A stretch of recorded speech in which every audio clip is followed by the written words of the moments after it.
right, my daughter is organizing her vanity. So right now she's keeping everything in jars. But I think the containers that we got will be much better because things still shifting in the drawer when you open and close the drawer, especially the scrunches. It's nice to have in one place.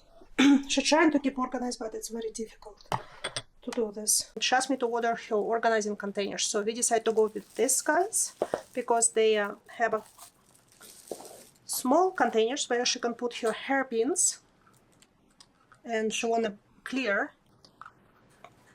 so she can put her little pins or elastics. Also, bigger one, she can put her mascara and other small things. And also it has bigger containers right here.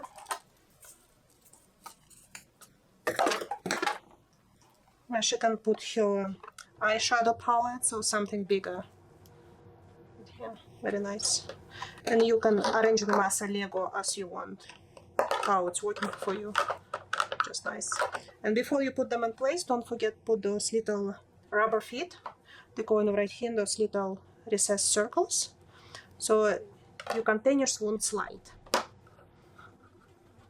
And you also can maybe put inside of this one to organize, or like this, keep them together. So many different variations, and I think it will keep her organized so she doesn't damage her makeup anymore on her pieces, and plus it will be easy for her to find things.